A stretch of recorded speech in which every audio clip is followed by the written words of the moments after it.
शिव और सती ये सिर्फ एक कहानी नहीं है, बल्कि एक ऐसी महागाथा है जिसने सचमुच ब्रह्मांड की नींव हिलाकर रख दी थी। कभी सोचा है कि क्या प्यार इतना विशाल हो सकता है कि जब वो टूटे तो पूरा ब्रह्मांड कांप उठे? क्या प्रेम में इतनी पीड़ा हो सकती है कि दुनिया का सबसे शांत योगी महादेव अपना आपा खो दे और विनाश का तांडव करने लगे? बस यही सवाल इस पूरी असाधारण कहानी के दिल में है। तो चलिए आज इसी कहानी में थोड़ा और गहराई से उतरते हैं।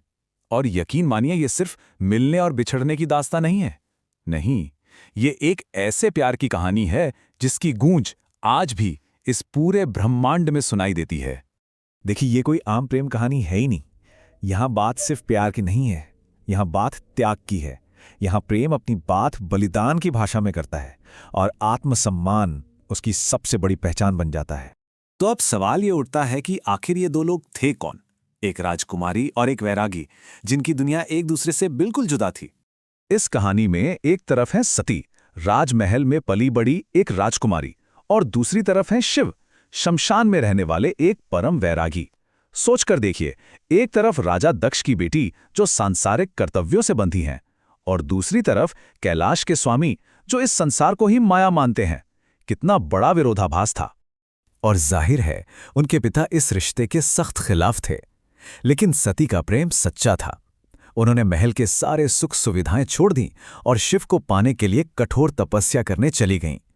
उनकी इस जिद, इस अटूट प्रेम ने आखिरकार महादेव के वैराग्य को भी पिघला ही दिया। लेकिन जैसा कि हर महान प्रेम कहानी में होता है, एक विलन भी होता है। और इस कहानी में वो विलन था सती के अपने पिता राजा दक्ष का अहंकार। तो ये दक्ष प्रजापति थे कौन? देखिए, वो ब्रह्मा के पुत्रों में से एक थे। एक बहुत ही शक्तिशाली, बुद्धिमान राजा। लेकिन उनमें एक बहुत बड़ी कमी थी, उनका अभिमान, उनका घमंड। और यही घमंड इस पूरी कहानी में तबाही का कारण बनने वाला था। दक्ष अपने इस वैरागी दामाद को कभी स्वीकार ही नहीं कर पाए, और इसी वजह से उन्होंने शिव का अपमान करने के लिए एक बहुत बड़े यज्ञ का आयोजन किया, एक भव्य अग्नि अनुष्ठान। और ये अपमान छोटा मोटा नहीं था, ये एक चरम अपमान था। सोचिए, हर लोक से, हर जगह से सभी देवताओं को न्योता दिया गया। कैलाश के ऊपर से आसमान दिव्य विमानों से भरा हुआ था, लेकिन दो लोगों को जानबूझकर नहीं बुलाया गया। कौन? सती और शिव। और बस यहीं से कहानी अपने सबसे दुखद, सबसे दर्दनाक मोड़ पर पहुंचती है, एक बेटी की पवित्र अग्नि में आहुति। शिव ने सती को समझाया, उन्हें चेतावनी भी दी, लेकिन सती को कहीं ना कहीं ये उम्मीद थी कि शायद एक पिता का दिल बदल जाएगा, और इसी उम्मीद में वो शिव की चेतावनी के खिलाफ जाकर अकेले ही उस यज्ञ में चली गईं। लेकिन वहां पहुंचते ही उनकी सारी उम्मीदें टूट गईं। राजा दक्ष ने अपनी ही बेटी से कहा, उस भिखारी के लिए मेरे यज्ञ में कोई जगह नहीं। तुमने उसकी पत्नी बनकर यहां आने की हिम्मत कैसे की? ये शब्द सती के लिए किसी जहर से कम नहीं थे। बस उसी पल सती को अपनी गलती का एहसास हुआ। अपने पति का इतना बड़ा अपमान देखकर उनका दुख एक दिव्य क्रोध में बदल गया। उन्हें उस शरीर से घृणा हो गई जो उस पिता का अंश था। और फिर जो हुआ उसने इतिहास बदल दिया। सती वहीं जमीन पर एक योग मुद्रा में बैठ गईं।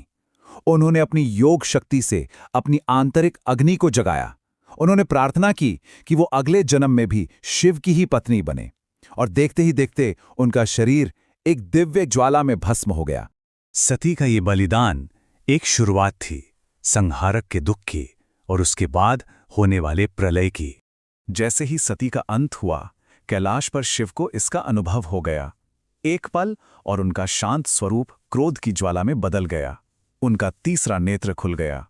उन्होंने अपनी एक जटा उखाड़ी और उसे एक चट्टान पर दे मारा, और उसी क्षण उनके क्रोध से जन्म हुआ भयानक वीरभद्र का। वीरभद्र, जो शिव के क्रोध का ही एक अवतार था, वो सीधा उस यज्ञ स्थल पर पहुंचा। उसने पूरे अनुष्ठान को तहस नहस कर दिया और उस अहंकारी दक्ष का सिर धड़ से अलग कर दिया। इसके बाद शिव खुद वहां पहुंचे।